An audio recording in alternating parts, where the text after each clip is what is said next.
All right, cool. So, my man hit me up the other day regarding my man Sebi, right? I ain't told a lot of people about my time down in Ushu Village, but I figured I should probably break that open about now. So, anywho, first of all, let me start by saying this. My experience with Sebi was my experience with Sebi. I can't limit the entire legacy and duration of that man's life and the value that he brought to the world to my experience alone. That would be elevating my experience to the level of truth and reality for all things related to him, and that's simply not something that I do.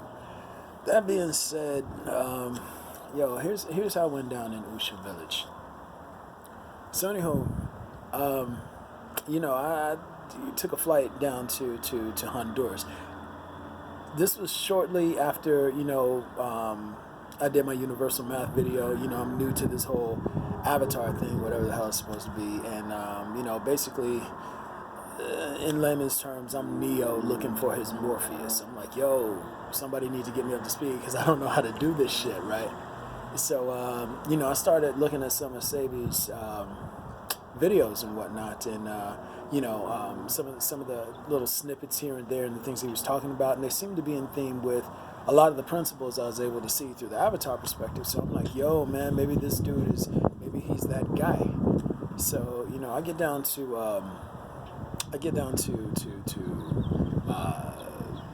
Honduras, and I take the trip from the airport. I think it's in La Ceiba, all the way out to where Usha Village is, which is also in La Ceiba, but it's like 2 hours from the airport.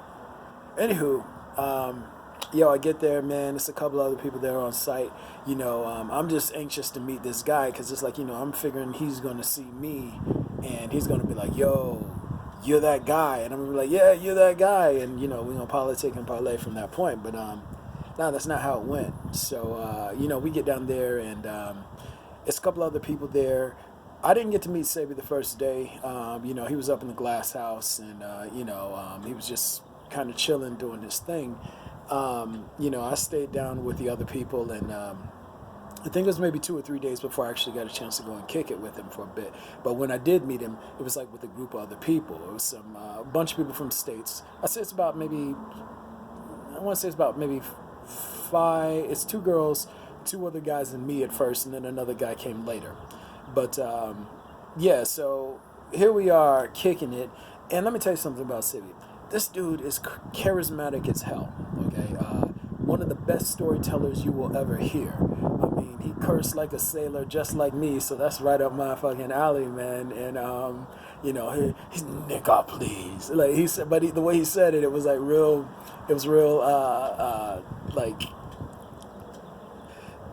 for lack of a better expression, it was authoritative. Like, he was very secure and grounded in who he was, so... he was a charismatic dude. But anywho, long story short, so I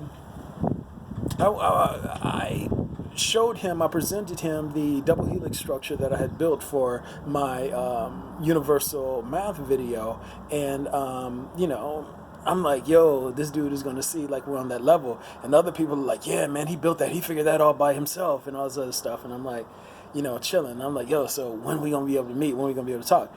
I didn't get a chance to talk to him immediately. It's like the majority of what he did was basically, he just regaled us with stories. He told us about stories and people we met and how, his life experiences were whatever they were supposed to be. It was mesmerizing to listen to, but, I had a sort of agenda. So, long story short, I didn't get a chance to hang out with him too much, but every time I did, we were always just getting stories after stories after stories. So by the time I actually did get Sebi alone, right, and we start talking, he was like, I listened to you speak. Where did you learn all the stuff that you learned? And, he'd been telling us prior to, in the stories prior to that, he learned everything from his mother Africa. in actuality, it turns out he learned a lot of his stuff from this Mexican dude who he met when he went down to Mexico when he was feeling ill. But he said, I learned it from my mother Africa. And I was curious about this question because I'm like, how you asking me where I learned this stuff from? Where'd you learn your stuff from? And long story short, I'm like, I'm just describing what I can see, man. And he was like, but all of even your terminology is correct. How do you know all this stuff? And I'm like, I can see it. But anyway, one of the very first things that he said to me, he's like, what are you doing here? And I'm like, what do you mean, what am I doing here? He's like, what are you doing here? And I'm like, he said, people like you and me, we're not supposed to meet. What are you doing here? And I'm like, okay, maybe you know some shit that I don't know. I can't say for sure, but I'll be honest with you, man. The majority of my impression of Sebi, it falls to three things, really.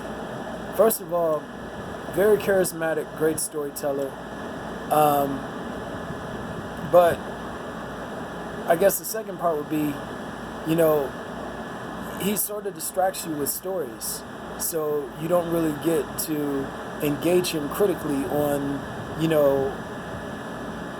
things that you want to understand and that you want to know. I never actually saw my man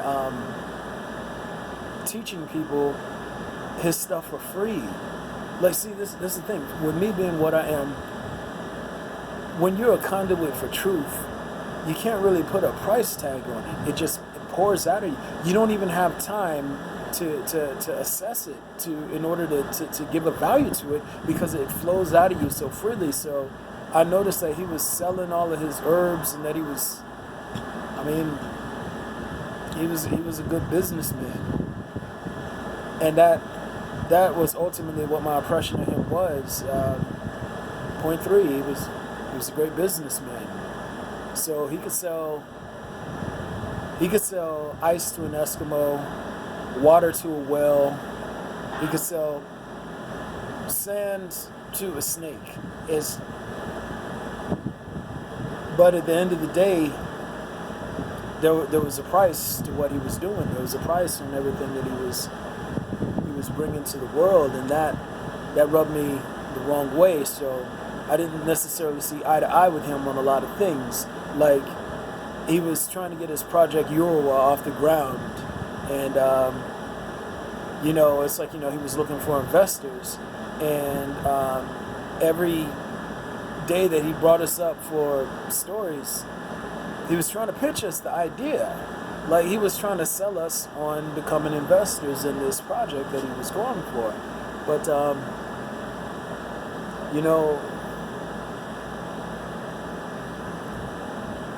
I can't really say much about him beyond what I experienced from him, but he didn't really, he felt kind of instantly put off by me because I guess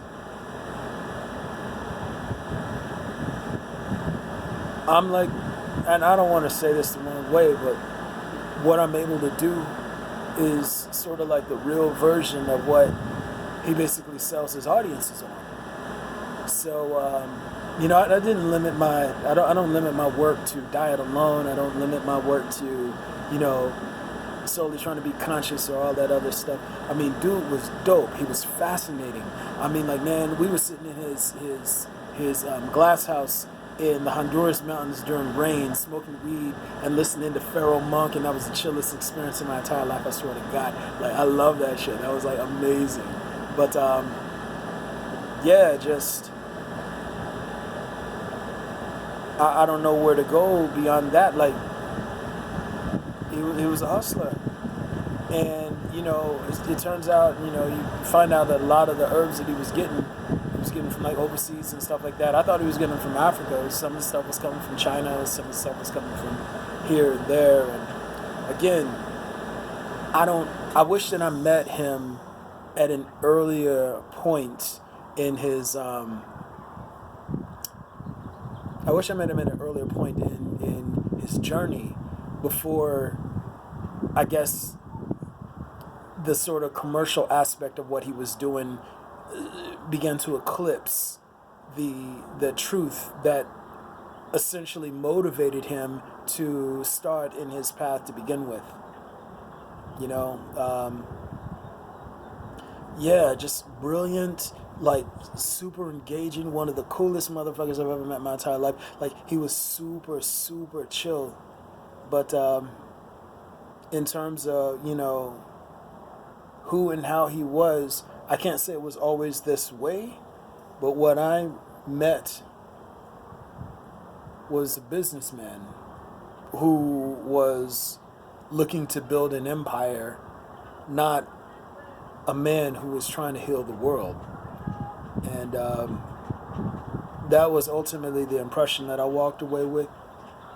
I genuinely wish that I had different things to say regarding, you know, him and his approach to interacting with people. But yeah, man, it's like, and I'm not even getting into some of the darker stuff that kind of went on, because it's like it was a couple of things down there that was like really, it was it was some craziness went down. Some craziness went down down in Usha Village, man. Nothing that's tabloid worthy, but yeah, man, it wasn't. I went looking for Morpheus, and I found a great salesman.